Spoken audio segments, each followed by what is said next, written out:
ప్రధాని నరేంద్ర మోడీ అధ్యక్షతన జరిగిన ఎన్డీఏ సమావేశం ముగిసింది. ఎన్డీఏ పాలిత రాష్ట్రాల సీఎంలు, డిప్యూటీ సీఎంలు హాజరయ్యారు.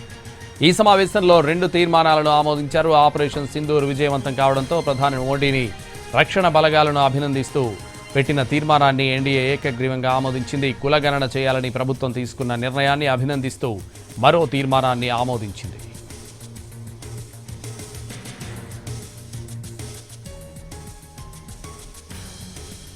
ప్రధాని నరేంద్ర మోడీ అధ్యక్షతన జరిగిన ఎన్డీఏ సమావేశం ముగిసింది. ఎన్డీఏ పాలిత రాష్ట్రాల సీఎంలు, డిప్యూటీ సీఎంలు హాజరయ్యారు. ఇదే విషయానికి సంబంధించి మరింత సమాచారం మా ప్రతినిధి ప్రసాద్ లైవ్లో అందిస్తారు. ప్రసాద్,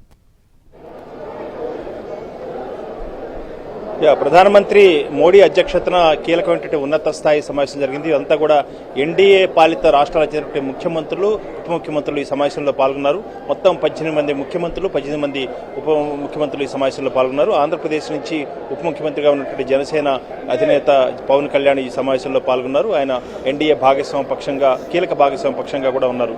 ప్రధానంగా ఈ సమావేశంలో 2 అంశాలు. ఒకటి, ఆపరేషన్ సింధూర్ విజయవంతం కావటం, దానికి ప్రధాని మోడీ చేసినటువంటి ప్రయత్నాలు, వీటన్నిటిని అభినందిస్తూ ఒక తీర్మానం చేయడం జరిగింది. దాంతోపాటు జనాభా లెక్కలతో పాటు కులగణన కూడా చేయాలని చెప్పి కేంద్ర ప్రభుత్వం తీసుకున్న నిర్ణయాన్ని కూడా అభినందిస్తూ తీర్మానం చేయడం జరిగింది. ఈ 2 తీర్మానాలను ఏకగ్రీవంగా ఎన్డీఏ సమావేశంలో ఎన్డీఏ భాగస్వామ్య పక్ష నేతలంతా కూడా ఆమోదించి ఆ మేరకు ప్రశంసించడం జరిగింది. కాకపోతే మరీ ముఖ్యంగా ఈ సమావేశం జరగడానికి ప్రధాన కారణం 2047 కల్లా కూడా అభివృద్ధి చెందినటువంటి భారతదేశంగా మనం ఆవిర్భవించాలంటే ఆ మేరకు పూర్తి స్థాయిలో వేగంగా అభివృద్ధిని సాధించాలి. ఆ మేరకు అనేకమైనటువంటి వినూత్న విధానాలను అనేక రాష్ట్రాల్లో అక్కడ ఉన్నటువంటి స్థానిక సమస్యలను ఆధారం చేసుకుని కొత్త సృజనాత్మకతతో కొన్ని విధానాలు రూపొందించుకుని అమలు చేస్తున్నారు. ఇవి చాలా విజయవంతమన్నాయి.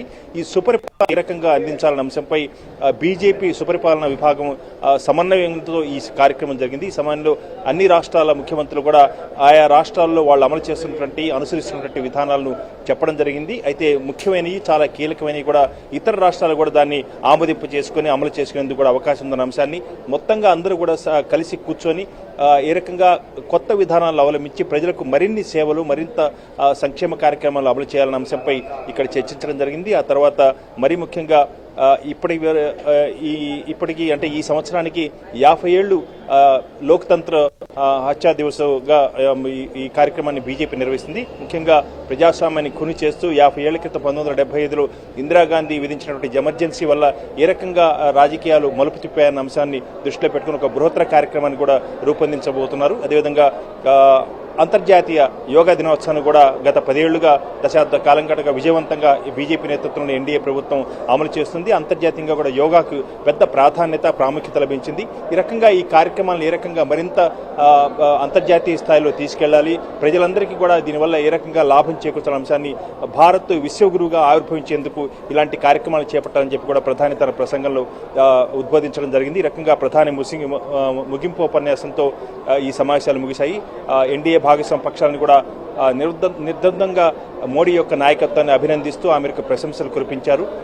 ఈ సమావేశంలో తీసుకున్న నిర్ణయాలను ఇతర రాష్ట్రాల్లో కూడా దాన్ని అమలు చేసేందుకు ఒక విధానాల రూపకల్పనకు ఒక దిక్సూచిగా ఈ కార్యక్రమాన్ని ఏర్పాటు చేయబోతున్నట్టుగా ప్రభుత్వ వర్గాల నుంచి అంతకు సమాచారం తెలుస్తుంది.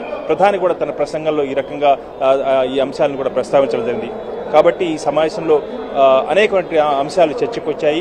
అన్ని రాష్ట్రాలు కూడా సమన్వయంతో చాలా ఏకముఖంగా దీన్ని అభివృద్ధి కార్యక్రమాలు చేపట్టేందుకు కొత్త విధానాలు రూపకల్పన చేసేందుకు ఈ కార్యక్రమం, ఈ సమావేశం ఉపయోగపడుతున్న అంశాన్ని కూడా భావిస్తున్నారు. పవన్ కళ్యాణ్, జనసేన అధినేత, ఏపీ ముఖ్యమంత్రి పవన్ కళ్యాణ్ కూడా ఇంకా సమావేశం ముగిసింది. అందరూ కూడా నేతలంతా కూడా మాట్లాడుతున్నారు. మరి కొద్దిసేపట్లో బయటికి రాబోతున్నారు. ఆయన సమావేశ వివరాలు వివరించేందుకు అవకాశం ఉంది. Right, thank you Prasad.